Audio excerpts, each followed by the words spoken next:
Valentine's Day is coming up very quickly, so today I thought I would make something sweet. Now, I could make a chocolate box, I could make some lollipops, I could make a baked good, but you know what I really want to make? A love potion. Because what would be cooler on Valentine's Day than having a sugar love potion on your cake or as a centerpiece? I just think that would be awesome. So I am going to be using the Sidney isomalt accessory kit to create my very own love potion, and I'm going to take you guys along with me. I'm Sidney Galpern from SidneyCakes.com. I've been doing this about 15 or more years, and I am here to bring you all sorts of sugary fun, from cakes to chocolates to isomalt and blown sugar.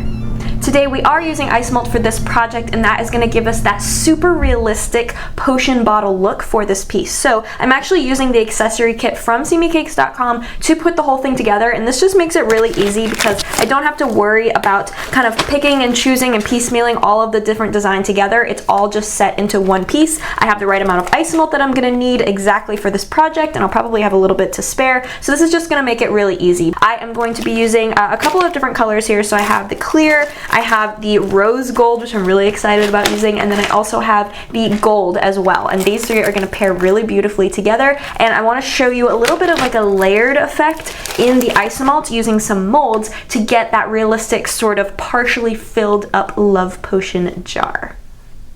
Alright, so without further ado, let's get into this because I am so excited to make this. So first off, I think we need to start with our jar that we're going to be making. That way it has time to cool, because I want the layers to be defined from each other. I don't want them to all kind of marbleize and mix together while they're warm. So I want to pour this in really distinct layers. This is a love potion, so we are going to be using a heart-shaped bottle that will be perfect for this piece. So I'm just going to put that together, and then I want to put the cardboard sleeve around it because the sleeve is what's going to hold it in place. Since this is a pretty large element inside the silicone, sleeves are always a good idea to hold them in place on certain projects. You don't need them for all of them, but for this one I definitely want it.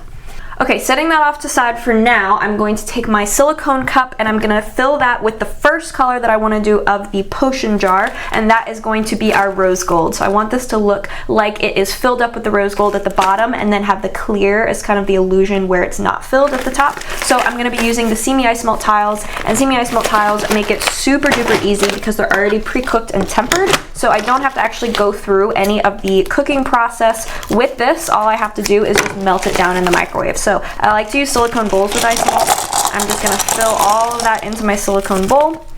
And then I'm going to pop this into the microwave for about 30 seconds and then 15-second intervals until it's a liquid.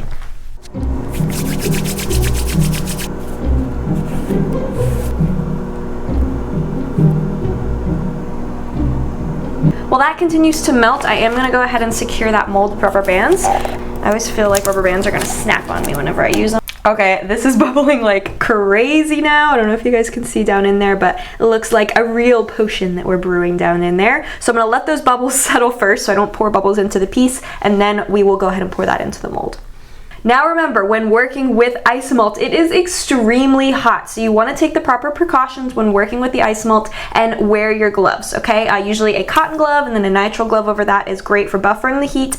Don't stick your finger in or anything like that because it's about 300 degrees Fahrenheit and 150 degrees Celsius. Do not follow my bad example. I am not wearing gloves only because I've been doing this for over 15 years and my hands literally have no heat sensitivity left, so I can't feel the heat, and I'm going to demonstrate a little bit easier and clearer for you guys without the gloves, but I definitely always recommend wearing gloves when working with isomalt.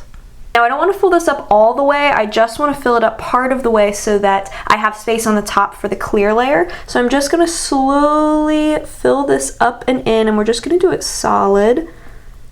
And you can vary the level of the first color that you do of the actual potion part, I guess, depending on how much of the love potion is drink. Maybe it's empty, maybe it's full, maybe it's taken a little sip out of it. So you can kind of play around with that. I think I'm going to do mine like 2/3 of the way full, and that way I just kind of looks like it's topped off with the clear, or like it wasn't filled all the way to the tippy top.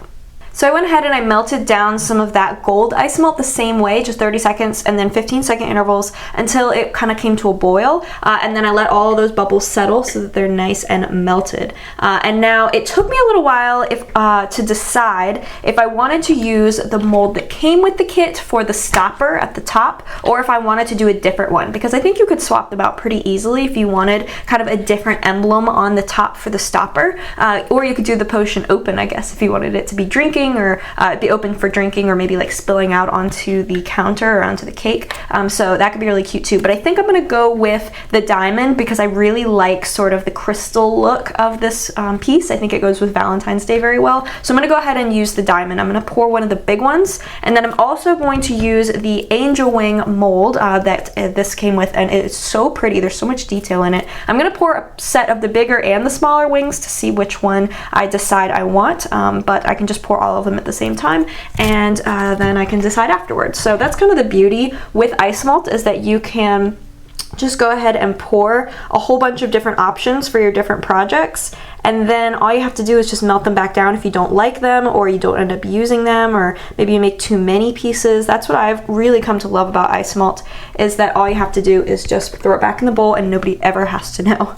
You can use a smaller bowl for this if you need to pour some in to give yourself more dexterity, but what fun is that? Plus I always think of that after I start pouring.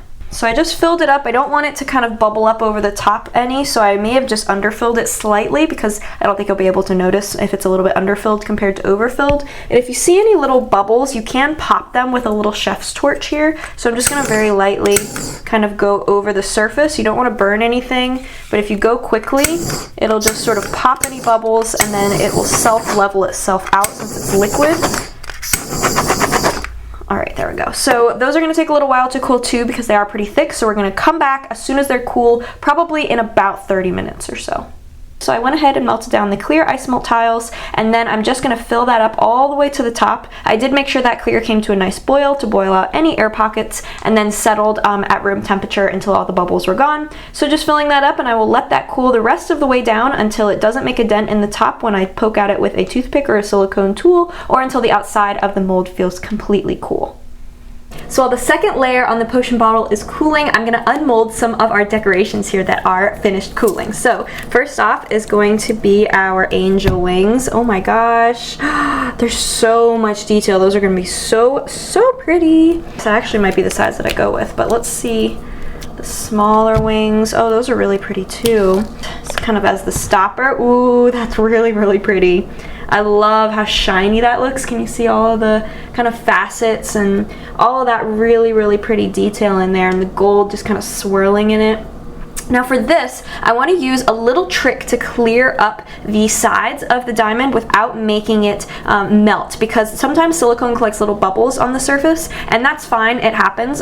Usually you can torch those away, but this has such sharp facets on the sides that I don't want to melt any of the detail. So I'm going to use this little trick that I learned from my friend Liz Merrick from Sugar Geek Show. I'm going to take a little metal palette knife, and I'm just going to heat that up using my torch. It doesn't have to be red hot or anything, but I'm going to use this to melt the surface of each one of those facets and just clear away the bubbles without melting the sharp edges like the torch would do.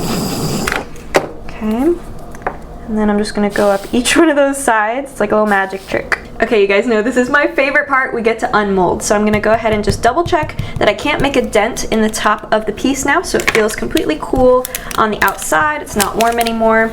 So we're going to go ahead and take off these rubber bands and then unmold the sleeve here. I'm just going to very carefully slide my fingers down here to get the suction away, and let's see what we have. Ooh, I love how that came out. Oh my gosh. So I have the two-tone bottle here. Let's take it out of the other side so we can really see it. All right, so I have that two-toned effect with the bottle. It has the clear on the top and then that rose gold on the bottom, and it has a couple little bubbles on the surface of this one as well. So I'm gonna go ahead and torch those away. This time I don't need to use the palette knife because it's a very smooth piece. So all I'm gonna do is I'm just gonna take my torch and go in light layers all the way around, and look at how much of a difference that makes. You can even see some of like the little bubbles that rose up from the rose gold, and it looks like the potion is bubbling inside. Oh my gosh, I am so excited about this project. Next up, I'm just using my torch to attach all of the different decorations on. So I'm just gonna zap it and then stick the top diamond for the stopper and then attach those big beautiful wings to the back. Now that my potion bottle is assembled, I'm just going to finish it off with a cute little edible label. This is the one that came with the kit, but you can customize this so easily to say whatever you want, or even to say someone's name. Now, as with any ice malt piece, your secret weapon to making sure that the ice malt doesn't get sticky or cloudy from humidity is going to be the edible glaze spray. So the See Me ice malt is already acclimated to humidity because we definitely keep that in mind with the recipe, but this is the kind of icing on the cake, no pun intended, to making sure that all of the moisture is locked out from the air, so the humidity won't be able to affect it and it won't get sticky or cloudy as long as you spray it with the glaze right away. I hope you enjoyed cooking up this fantastical love potion of sugar with me. I am so happy with how it came out. I think it looks just beautiful, and now I have to think of who I'm gonna give that love potion to. If you enjoyed this, I hope you will give it a thumbs up and subscribe for tons more sugar art videos. And if you're ready to jump right into creating your own ice malt love potions, I have this kit as well as tons of ice malt goodies listed on my website. From the See Me ice malt, the molds, the tools, everything that you need to get started with ice malt is on my website, seemecakes.com. I'll see you in my next video, and until then, keep life sweet.